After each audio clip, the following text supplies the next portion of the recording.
I was thinking na gamitin siya as a treatment for autism kasi it has been there and used abroad for more than 10 years.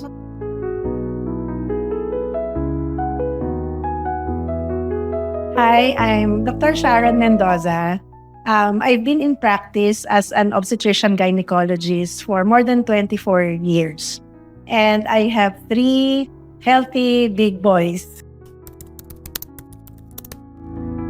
Yeah, sa Cord Life kasi, syempre as a doctor, marami tayong ina-attenda ng mga conferences. Sobrang hilig ko dyan simula nung una pa lang, when I started my OBGYN practice. I was able to attend a conference regarding Cord Life. So I got interested as a physician at first. Tumatak sa isip ko during that time, there are like 80 diseases na pwedeng ma-reverse when parang child grows up. No? So, iniisip ko yun actually sa mga pasyente ko during that time. So, dun ako nagkaroon ng interest in cord banking. Iniisip ko, baka pag tumanda na sila, wala na kaming ng husband ko, tas nandun pa yung cord nila. So, may parang napamana mo na yun na pwede nilang gamitin in the future for diseases kasi meron kami sa family history. Me being a doctor is parang influenced me also personally for my decision for myself and deciding with the patient that I have. Parang masashare ko rin yun sa kanila.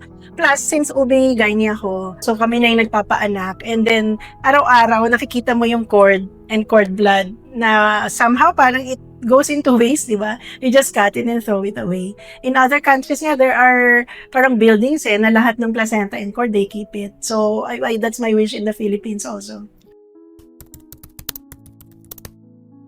So, among the 3 boys that I have a kid diagnosed with autism. So, I mentioned earlier na yung cord blood talaga, yung intention ko is for a disease na probably leukemia or diabetes particularly.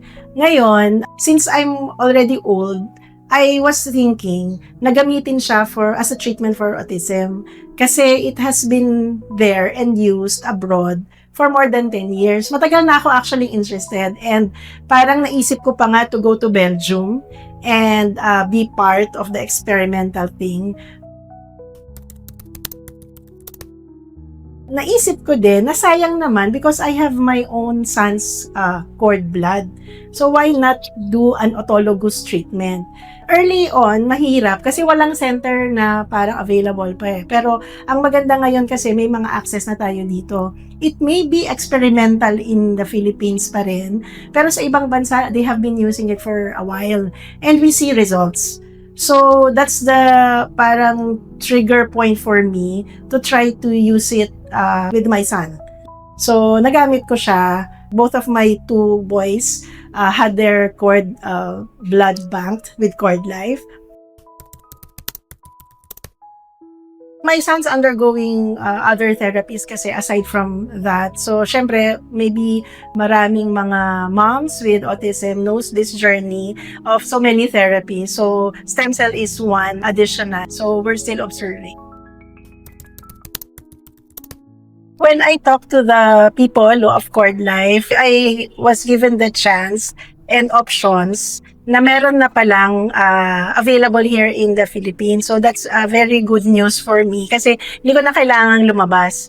So there's an easy access for me to be able to use my own son's blood with him for therapy. Cord Life kasi parang innovator siya no? So siya yung una kong nakilala. Kahit may lumabas na iba, napakadali kasing mag-connect.